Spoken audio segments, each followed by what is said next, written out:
G'day and welcome to this week's video. My name's Robert Gowdy. I'm a financial advisor for Consortium Private Wealth, and today I received an email from a client who I'd also call a friend, so I can be quite open and honest and bring plenty of personality to the conversation.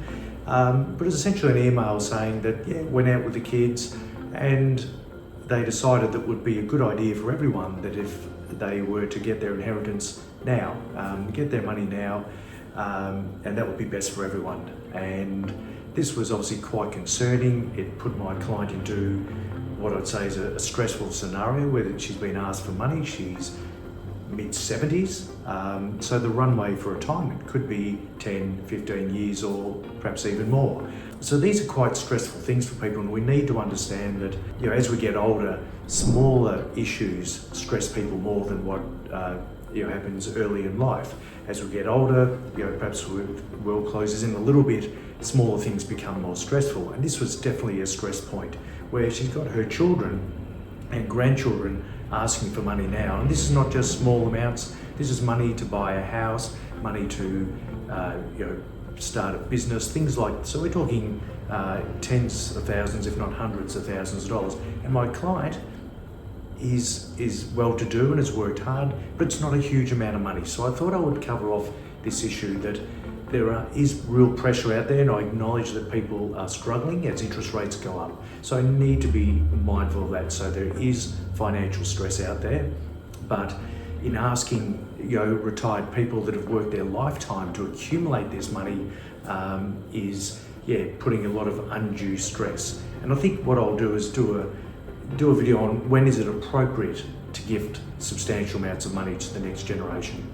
So my words, what I did do is I sent a very cheeky email straight back with a GIF, and it was Monty Python's Holy Grail GIF where the guy's ringing the bell, Eric Idle saying, "Bring out your dead," and so the GIF is that short video just saying, "I'm not dead yet."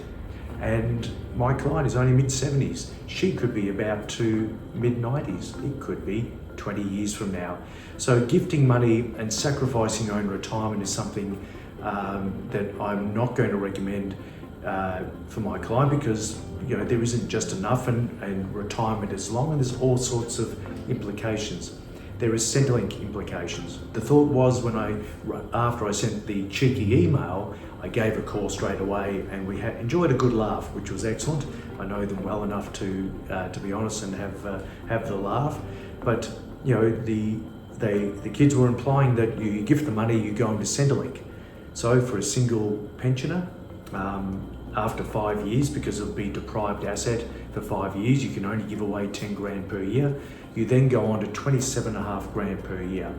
My client has earned the right through saving, working hard over their whole lifetime to enjoy a great retirement.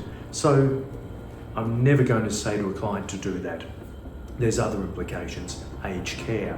What if you need that $400,000 or $500,000 to go into an aged care facility that you need? If you've got the money to go into the facility, that's always preferred.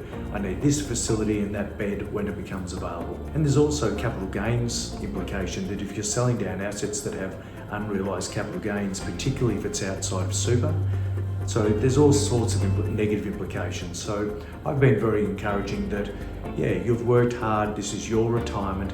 Yes, spoil the family. Meals, go to the cafe, grab a coffee, do those things, spoil your family. But when it comes to big gifts of hundreds of thousands of dollars, well, they've got their whole lives ahead of them. No need to fund that. That is their responsibility, and they will get their turn. And as I said, with the funny gift from Monty Python is, "I'm not dead yet, I've got years to run." So spoil your family, but not too much. Thanks for listening. Catch you next week. Bye.